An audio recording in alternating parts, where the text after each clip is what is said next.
Do you feel alright?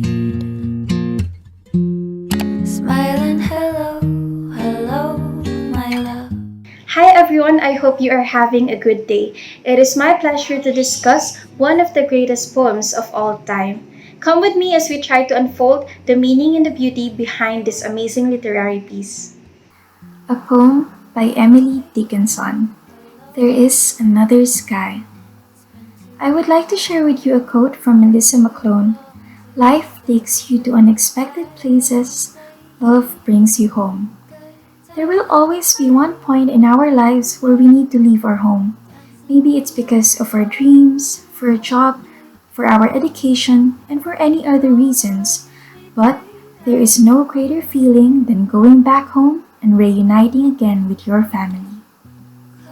After this report, you might want to check out Reese Lansangan's new song on YouTube or Spotify, My Sweet Hometown, which will surely give you all the feels. It is the same track that I used as the background music for this video. Before we move on to the analysis of the poem itself, it is important that I introduce to you the mind behind this beautiful piece. Now, let's take a glimpse of Emily Dickinson's life. On December 10, 1830, Emily Elizabeth Dickinson was born in Amherst, Massachusetts. During 1847, Emily attends Mount Holyoke Female Seminary and meets Benjamin Franklin Newton, one of her influences, who also introduced her to William Wordsworth, who became her inspiration to write. On February 20, 1852, Sic Transit Gloria Mundi was Emily's first poem to be published into the Springfield Daily Republican, a newspaper. During 1862, Thomas Wentworth Higgins, a writer and a social activist, developed a professional relationship with Emily via mail. Sadly, on the 15th day of May 1886, Emily Dickinson passed away. But after 4 years, her sister discovers her poems and Emily's friend Mabel Loomis Todd and Thomas Higgins publishes it. Here are 5 more famous works of Emily Dickinson. I taste liquor never brewed. Success is counted sweetest. Wild nights, wild nights. I felt a funeral in my brain. I'm nobody. Who are you? Now, let's move on to the highlight of this presentation. There is Another Sky by Emily Dickinson. There is another sky, ever serene and fair, and there is another sunshine, though it be darkness there. Never mind faded forest, Austin, never mind silent fields. Here is a little forest whose leaf is ever green. Here is a brighter garden where not a frost has been. In its unfading flowers I hear the bright bee hum. Prithee, my brother, into my garden come. Okay, so after reading the poem, let's try to analyze the elements. First on the list is the persona. These are the 3 words that came into mind after imagining who is delivering the poem. Love. A person who loves you very much and who would like to welcome you to their home. She might also be a sister who wants her brother to come back, or someone who is longing to see a loved one again. Second is the addressee. Actually, as mentioned in the poem, it is really intended for Austin Dickinson, Emily's brother who was in Boston, but in general it can be someone far away from you, someone who you wanted to feel that they are always welcome to return home. If we will look at every word at the end of every line, we can come up with a rhyming scheme by assigning different letters. Here is the rhyming scheme for There is Another Sky. A, B, C, B, D, E, F, G, H, G, I, J, K, J.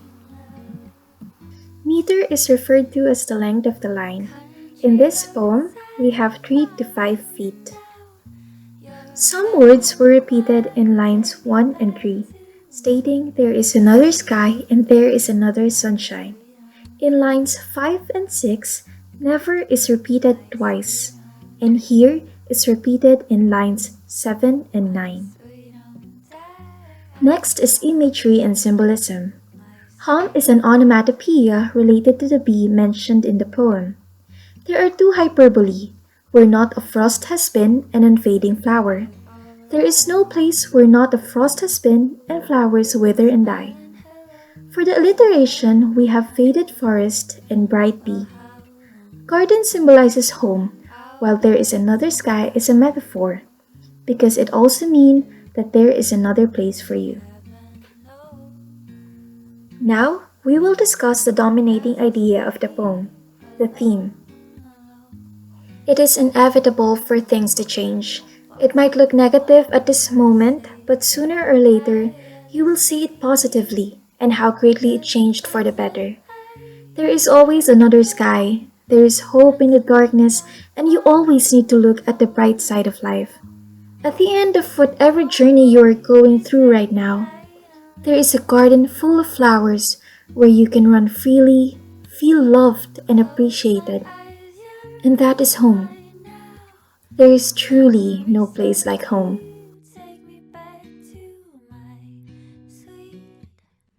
my sweet hometown.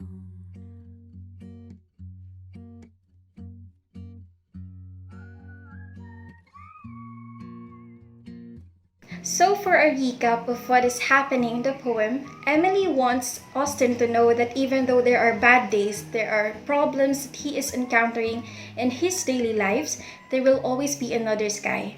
There is hope and there will always be a place for him. I think I've pointed out enough how home is related to the poem, but I would like to connect it to what is happening in the world right now. Today, we are experiencing this very scary pandemic, and it has affected all of our lives. I think all of us already heard about this phrase, maybe in news, articles, or even in social media platforms. But if you will analyze it carefully, it is amazing how the word home makes you feel secured and protected. I think that the best way to describe how you feel when you are home is the feeling you get when you know you are in your comfort zone. Home is not necessarily a place, it can be a person, your friends, your family, and a special loved one. Personally, in this poem, I am Austin. I am the one who is away from home because I need to go to Manila and live there because that is where my university is. When you are away from home, it gives you that feeling of being independent because you try to survive every day on your own. But when things get rough, if you are encountering a lot of stress because of academics, that is where you feel that you need to go home. You need to be somewhere you are comfortable with. You need to relax and just breathe. No matter where you are, no matter where you go or how long you've been gone, you will always want to and you can always come back home because there is truly no place like home. I have here some questions that will help you to reflect in this poem. What is your idea of home? Who is Austin for you? And lastly, what is your understanding about this poem? These references helped me a lot in analyzing the poem. You can check out Percy presentations about Emily Dickinson's life and There is Another Sky analysis. There is also one from a research guide. And that marks the end of my report. Thank you so much for listening and I hope you learned a lot from this. Stay home and stay safe. As much as possible, please stay home if you don't have anything important to do outside, for your safety and for the safety of others as well. My name is Clarenze Joie Martinez from BSMT Med 182, and I am your reporter for today. Thank you!